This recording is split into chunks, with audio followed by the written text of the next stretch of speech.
अस्सलाम वालेकुम व्यूअर्स, मेरा नाम अली असद है और आज आपके लिए मैं लेके आया हूँ जो टॉपिक है वो है यूके के वर्क परमिट। पाकिस्तान से, इंडिया से, बांग्लादेश से वर्क परमिट इस वक्त जो है पाकिस्तान में बहुत आसानी से यूके के वर्क परमिट्स बिक रहे हैं। इस वक्त जो मार्केट में प्राइस चल रही है वो 20,000 से लेके 25,000 ब्रिटिश पाउंड तक है। ये डन बेस पर दस्तयाब है। मोस्टली डन बेस में भी दो तरह से, एक है कि आपने हाफ पेमेंट पहले करनी है, उसके बाद वीज़ा लग जाएगा, हाफ आपने तब करनी है। जबकि कुछ लोग कह रहे हैं जी आप एडवांस दें 100% अमाउंट, और अगर आपका नहीं लगता तो हम आपको वापस कर देंगे। तो इस तरह ये दो सूरतों में इस वक्त ज़्यादा डन बेस का बिज़नेस हो रहा है। वीज़ाज ओरिजिनल हैं, इसमें कोई शक नहीं है। हाँ, लेकिन प्रॉब्लम कहाँ आती है? प्रॉब्लम ये आती है कि ये वर्क परमिट्स जो एम्प्लॉयर्स हैं यूके में, जिनकी कंपनीज अच्छा परफॉर्म नहीं कर रही, वो गवर्नमेंट से वर्क परमिट अप्रूव्ड करवाते हैं और उसके बाद वो वर्क परमिट सेल कर देते हैं। जो इस वक्त यूके में रेट चल रहा है वो तकरीबन 13,000 पाउंड जो है वो चल रहा है 2 साल का वर्क परमिट का, 14,000 3 साल के, और 16,000 आपके 5 साल का जो वर्क परमिट है उसका रेट चल रहा है, जो एम्प्लॉयर चार्ज कर रहे हैं वहाँ पर। और ये rate day to day basis पर चेंज होता है डिमांड एंड सप्लाई के हिसाब से। वही वर्क परमिट इतने का जो एम्प्लॉयर है वो निकालता है, जो फिर मिडल मैन यूके में बैठा है वो आगे बेचता है किसी पाकिस्तानी एजेंट या कंसल्टेंट को, और पाकिस्तान में ये 20 से 25,000 में बिक रहा है। अब 20 से 25,000 में भी बिक रहा है और आप विद फैमिली वहाँ जा सकते हैं, तो बज़ाहिर ये आपको लगता है कि ये एक महंगा सौदा नहीं है। लेकिन जो जो आप इसकी टेक्निकलिटीज़ में एंटर होते हैं आपको आइडिया होता है कि ये एक फ्रॉड की दुनिया इस तरह है। जब आप यूके पहुँचते हैं तो वो एम्प्लॉयर आपको नौकरी देने से इनकार कर देता है। कुछ सूरतों में तो वो स्ट्रेट अवे रिफ्यूज़ कर देता है, कुछ सूरतों में वो आपको ये कहता है अच्छा जी हम अप्रूवल लेंगे गवर्नमेंट से, ये करेंगे वो करेंगे। अब आप वहाँ पहुँच गए हैं, आपने पहले जो 20-25,000 पाउंड उसको दिया, उसके बाद आपने टिकट खरीदी, बाकी अखराजात किए, अब आप जब यूके पहुँच गए, अब वहाँ पे पर डे आपका खर्चा शुरू हो गया।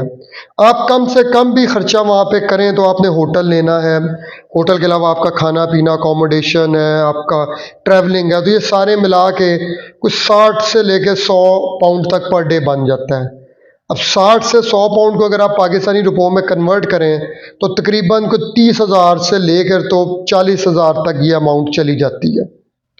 अब 30 से 40,000 पर डे आपका खर्चा हो रहा है, उधर से एम्प्लॉयर आपको नौकरी नहीं दे रहा है, या एम्प्लॉयर ने साफ जवाब दे दिया आपको किसी और जगह आप नौकरी कर नहीं सकते क्योंकि ये क्लोज वर्क परमिट है। तो आप कहाँ खड़े हैं? कितनी देर आप बात सस्टेन कर सकते हैं? मजबूरन आप वहाँ पे इलीगली काम करना शुरू कर देते हैं। अच्छा, वर्क परमिट का एक और जो है साइड, डार्क साइड ये है कि आपको वो फिर ये ऑप्शन देते हैं जी आप कहीं और जाके काम कर लें, आप हर महीने हमें तनख्वाह ला के दें, हम आपको उतनी तनख्वाह आपके बैंक अकाउंट में ट्रांसफ़र कर देंगे, और उस पर जो गवर्नमेंट के टैक्सेस हैं वो गवर्नमेंट को, ये 300 से 400 गवर्नमेंट के टैक्सेस बनते हैं। जब आप इलीगल काम करते हैं तो जो एम्प्लॉयर हैं आपके, जो इलीगल काम आपको करवा रहे हैं, तो वो आपको मार्केट रेट के मुताबिक तो पे नहीं करते, वो आपको बहुत नॉमिनल सी अमाउंट पे करते हैं। तो आप यहाँ से 1 करोड़ से ज़्यादा पाकिस्तानी रुपए लगाकर आप वहाँ जाके इस तरह की सिचुएशन में फंस जाते हैं जहाँ पे आपको कोई हेल्प आउट नहीं होता। कुछ जगह ये फ्रॉड हो रहा है कि आपको नौकरी पे रख लेंगे, 6 महीने के बाद कंपनी बंद। अब जो ही कंपनी बंद हुई आपका वर्क परमिट ऑटोमेटिकली जो है वो कैंसिल हो गया। इस सिनेरियो में ये है कि आप किसी और जगह या तो दोबारा से किसी और एम्प्लॉयर से वर्क परमिट खरीदें, जब आप उससे खरीदेंगे तो आप उसको पे करेंगे। तो मैं आप लोगों को यही दरख्वास्त करूँगा कि, और जो अनपढ़ आदमी वो वहाँ जाके क्या करेगा, कैसे वो आगे डील करेगा? यहाँ पे देहात से जो नौजवान हैं वो धड़ाधड़ जो है वो अपनी ज़मीनें बेच के या किसी तरह पैसे अरेंज करके वहाँ जा रहे हैं या ख़रीद रहे हैं वीज़े, और वहाँ इस वक्त यूके में बहुत ज़्यादा क्राइसिस हुआ है। तो मेरे वीडियो बनाने का मकसद ये था आप लोगों को अवेयर किया जाए कि इस तरह के एजेंटों से महफूज रहें, जो इस तरह के आपको प्रोडक्ट्स बेच रहे हैं जो कि प्रैक्टिकल ही नहीं है। या आप वहाँ पहुँच जाते हैं, फिर आप जाके सिर्फ पहुँचना काफ़ी नहीं, आपने उनके सिस्टम में आना है। जब आप उनके सिस्टम में आएंगे फिर ही आप कल को ILR या ब्रिटिश पासपोर्ट ले सकते हैं। ना आपको बेनिफिट मिलते हैं जब आप चोरी छुपे काम करते हैं, और ना आप इतने पैसे बचा सकते हैं कि आप अपने घर बेच सकें या अपना वहाँ गुजारा अच्छे से कर सकें। जो एम्प्लॉयर हैं जो इलीगल आपको काम देते हैं वो भरपूर फ़ायदा उठाते हैं आपकी मजबूरी का। आपको पेमेंट टाइमली नहीं देते, पेमेंट आपको बहुत कम देते हैं, मिनिमम वेज से भी कम देते हैं आपको। मिनिमम वेज से आप समझ लें तकरीबन कुछ 60 से 70% के दरमियान देते हैं मिनिमम वेज से भी। तो मैं आप लोगों को यही मशवरा दूंगा, अगर आपने बैरून मुल्क जाना है तो प्रॉपर किसी प्रोग्राम के तहत जाएं, ताकि वहां जाके आपको वो ख्वारी ना हो जो इस वक्त अनफॉर्चुनेटली बहुत सारे पाकिस्तानी वहां पे बर्दाश्त कर रहे हैं।